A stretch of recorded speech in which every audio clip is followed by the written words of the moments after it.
You know what's pretty accessible? Video. Videos on YouTube, Vimeo, Netflix. There's so many platforms to watch video. But video isn't the only component of video. You see, as a filmmaker, I believe that video is 50% video, 50% audio. And the problem is that we tend to forget that some people don't have access to 50% of the video. And what I mean is, for people who are blind, we don't always have access to the visual elements of a story. And for people who are hard of hearing or deaf, they don't always have access to the audio portions of the story. Now, of course, there's ways to accommodate this, whether it be audio descriptions or closed captions. And currently, YouTube does support one of those things, being closed captions for the hard of hearing and deaf. As a creator, I try to make sure that all my content is closed captioned manually. You see, YouTube has a system that auto captions videos. And the problem is that many creators think that this is the best way to go. You know, they see it as, oh, my videos are already captioned. No, they're not. But the truth is, how do I put this nicely? The auto-generated captions are crap.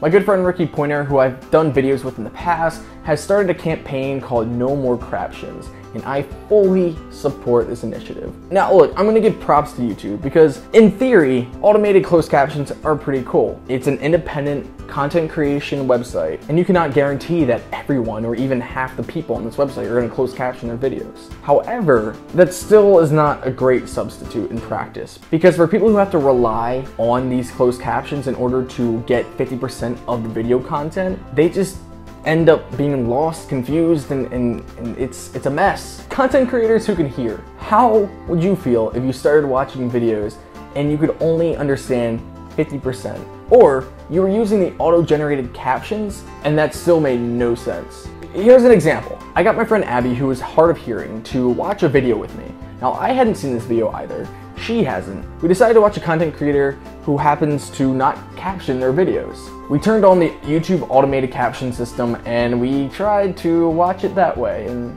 well, here's the result. Hi, hey, so I'm here with my friend Abby, and we are about to watch a YouTube video that isn't closed captioned manually. It happens to be Casey Neistat. I'm sure you've heard of him. He's one of the fastest growing YouTubers as of recent, and he has a lot of videos, because he makes a daily movie. He doesn't close caption his videos. He doesn't pay someone to close caption, even though they're like, it costs as much as like a decent cup of coffee every day. Can you hear me? Yeah, it's pretty well. All right, cool. You're looking away, so I'm trying hard. I'm Abby. I'm hard of hearing, so we're gonna watch it with auto-generated captions. Yep. And I'm gonna try and figure out what it's about. Yeah. So YouTube has auto-generated captions. So we'll see how this goes. You ready? Ready. Just so we're on the same playing field.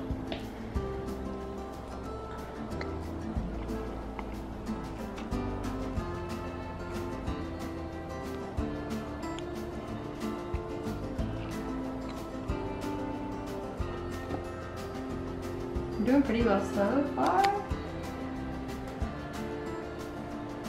Giselle, first one with the wax. What?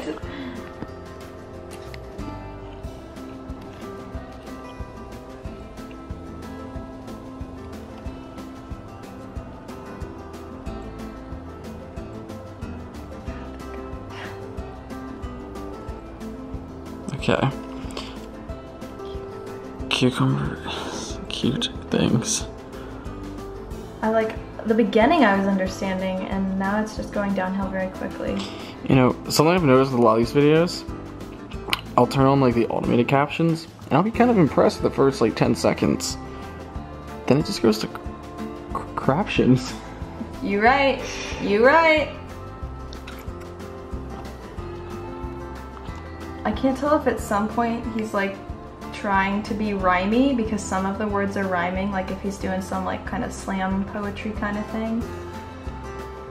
So that was the video. The context of the video, I was able to sort of like, from what I could gather, ooh, I'm zoomed in, very zoomed in. I'm zooming in more. Getting closer. Gotta get that dramatic zoom. Alright, he had a layover before you went to, it said Cape Town, but I'm pretty sure it was like... It's Cape Town, South Africa. Yeah. I got that much. I don't know, this is like my job, figuring out auto-generated captions. It's just what I do. So, he had a layover in London and he was meeting up with a friend. I thought like most of his friends live in London is what I thought he said at one point. There was this one like 15-second period where a lot of the captions were like rhymey kind of. Okay. And I really don't know if he was saying something that was supposed to be rhyming or if he was, that was just what the captions were like. And he was like, oh, it's be like slam poetry style for like half a sec. And then there was one at the beginning, did you see like when they were talking about blacks or something? Yeah. That was questionable. And then like brainwashing everyone. I was really confused by point. that. I didn't know the context of what that was. Because he was, what was he giving? Like a Metro card or something? Something about cucumbers being cute? Yeah, cucumber cute things. It was looking at a friend, but I have no idea. Maybe it was a name and then someone's so cute. So that was fun. We're gonna actually watch it again, but this time with audio. Yeah, we'll see how that works out for Yeah. me. We just realized that this She's got, isn't really gonna help. She's got some hearing, and it's I feel like part of the dialogue may have been like part of a song, maybe, that was playing. Oh, that's true. Maybe. That definitely could have been The it. problem is with Craptions, sorry, auto-generated captions, it's not gonna have the little music symbol to tell you this is a song, because it's not gonna know that. So, I'm flying from New York to Cape Town, South Africa, with a 10-hour layover in London. I'm gonna make the best of that layover. Yo, this is a rap I made on how I feel about society. You're right, you're right. Most of the black kids are brainwashed, putting a brother down to fitting his socks. Intelligent maybe, but not very bright. I'm living in a world of fright. This ain't right. Two of my closest friends in the whole world are in town right now. I think this is their hotel. Where are these guys? You ready? Yeah!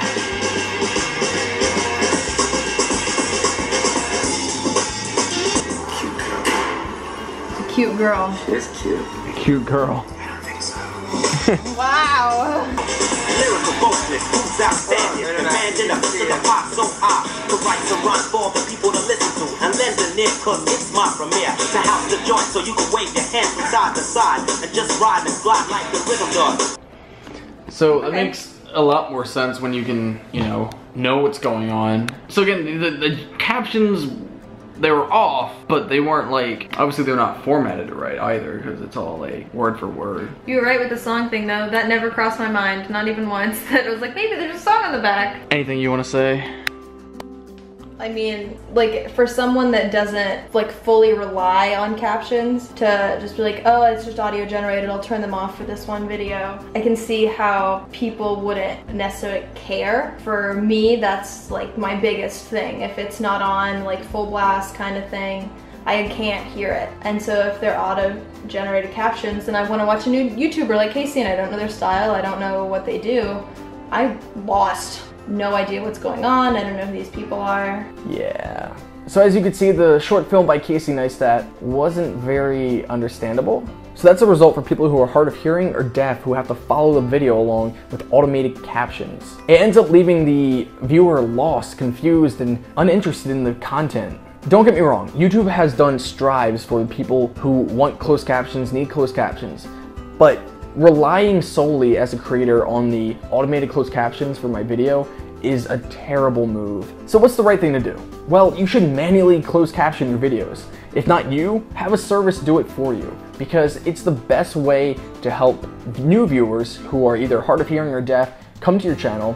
Not only that, but viewers who are not native speakers of your language can help follow along with the written words in the captions. I've captioned a few of my videos by myself, however, I use a service called Rath, which only costs $1 a minute, which is really solid. There are many other captioning services out there. Some might be a little bit more competitive in price or more expensive, but maybe more professional. I don't know. I recommend doing some research, finding what works best for you and your budget, and closed caption your videos, because it helps not only the creator, but the viewer. Also, closed captioning helps you in the algorithm if you're trying to rank in the search, because the more people that your video is accessible to, the higher and the better it will do. Just some knowledge there for you. So what did we learn today? YouTube's doing awesome stuff for accessibility, but some gimmicks with accessibility fall short. I hope you learned as a content creator that closed captioning is important and accessibility is vital for growth. If you want to learn in detail how to close caption videos, check out Rikki Poynter's videos on how to go about doing that.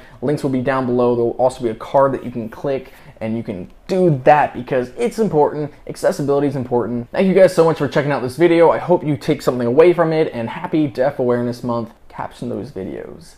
Bye. Hey everyone, James Rath here. I'm joined by Rikki Poynter. Hello. We've done a... My name is James Rath. I was born legally blind with ocular albinism and nystagmus. Hi, my name is Rikki Poynter, and I am a deaf YouTuber. What is up, everyone? I am Lolo, and I